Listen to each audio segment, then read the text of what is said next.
भारतीय सेना में भर्ती के लिए लाई गई अग्निवीर योजना को लेकर शुरुआत से ही देश भर में बहस और सवाल जारी हैं। अब इसी योजना को लेकर एक बड़ा फैसला सामने आ सकता है।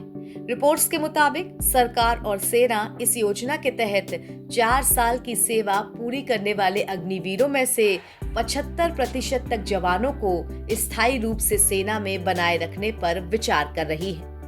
इंडियन आर्मी में जाने का सपना देखने वाले अग्निवीरों के लिए बहुत जल्द खुशखबरी मिलने वाली है।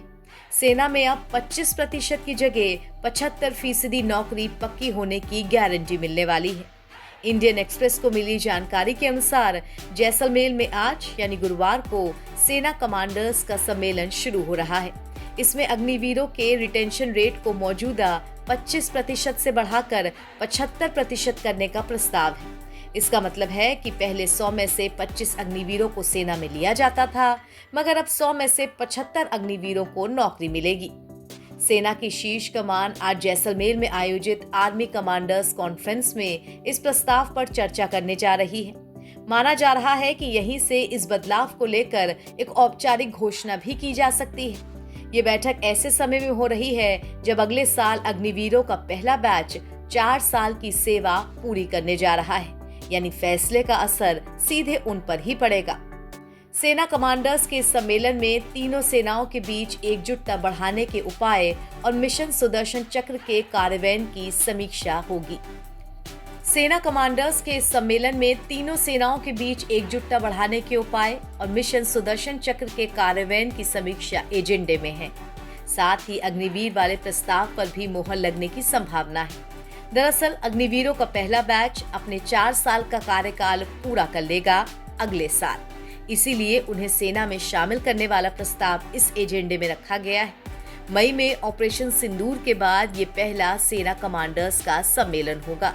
ये सम्मेलन सेना के वरिष्ठ नेतृत्व के लिए समग्र सुरक्षा स्थिति की समीक्षा करने और उभरती चुनौतियों से निपटने के लिए प्रमुख परिचालन प्राथमिकताओं पर विचार विमर्श करने के लिए एक मंच के रूप में कार्य करता है। वर्तमान में अग्निवीर स्कीम के तहत 4 साल की सेवा अवधि पूरी करने के बाद केवल 25% सैनिकों को सेना में आगे की स्थायी सेवा के लिए चुना जाता है। शेष 75% को रिटायर होकर सिविल लाइफ में लौटना पड़ता है। लेकिन अब इस अनुपात को उलटने की तैयारी है, यानी अधिकांश अग्निवीर अपनी सेवा जारी रख सकेंगे। हाल ही में कोलकाता में हुई कंबाइंड कमांडर्स कॉन्फ्रेंस में प्रधानमंत्री नरेंद्र मोदी ने घोषणा की थी कि देश में 3 ज्वाइंट मिलिट्री स्टेशन स्थापित किए जाएंगे।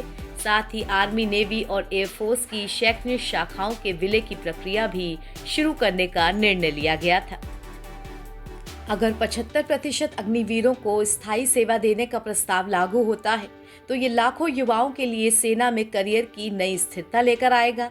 अब तक इस योजना को अस्थिर भविष्य और सीमित अवसरों को लेकर विपक्ष की काफी आलोचना झेलनी पड़ी थी।